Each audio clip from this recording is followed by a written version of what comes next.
Some chicks survived the night. To the 20s, bit of a snowstorm. Mid-January in Maine. I had this little propane heater overnight.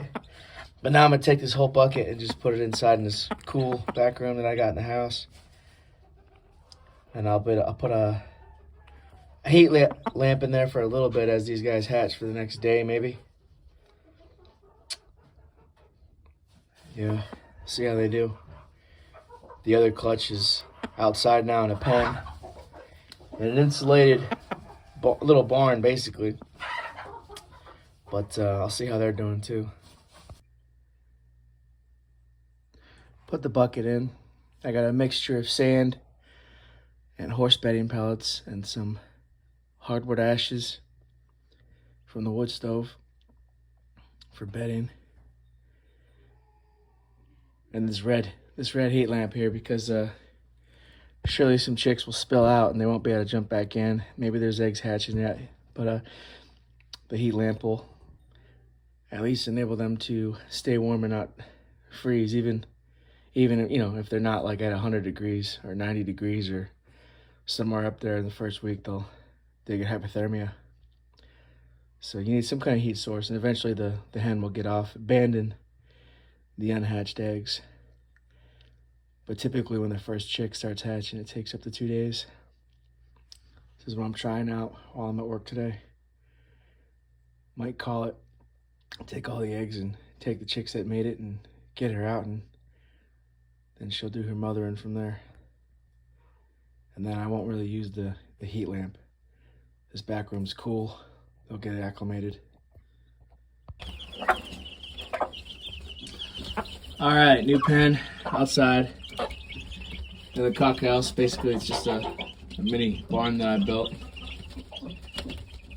So this was our first night, and it was a storm. It got down to the 20s. Inside, I have a big thermometer here. It's 36 degrees. Canvas tarp there.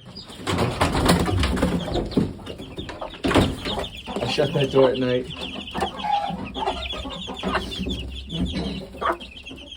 Anyhow, it's January 15th, or is it 16th? January 16th. And these chicks started hatching December 27th, so. The eggs had chill throughout December as the hen got up to take care of her business, get a little bit of water and some feed. So I would argue these chicks are acclimated to cold quite nicely. And then I kept them in a back room that was cool. We'd keep the doors shut. It's like our laundry room. And I had a red light that I would turn on when I got home after work. It was dark back there. I would turn that red light on so they could see to eat a little bit. And then I'd turn it off, and they would find their mother. And so that's what they've been doing. And so far, so good.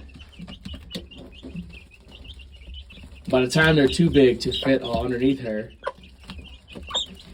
obviously they're going to have a lot more feathers.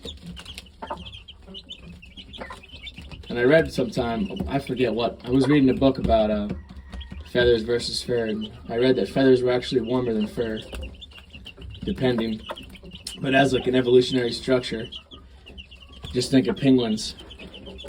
I'm not saying galliforms have feathers like that, but they're warmer than people think.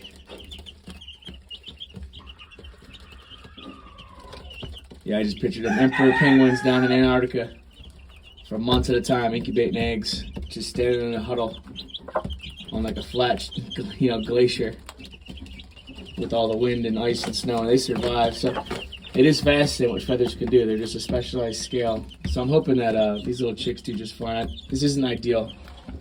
Since '97, I've had 3 hens total go broody December and January. So her full sisters in the house, they'll be all right. I think these ones will be maturing just well.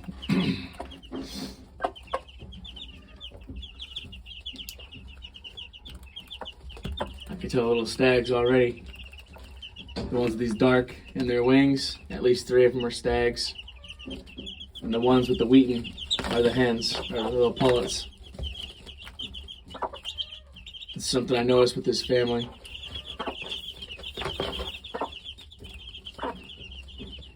We'll see if that changes. But yeah, right now it's looking like 3 males, 5 females. We'll see. She's a really good mother.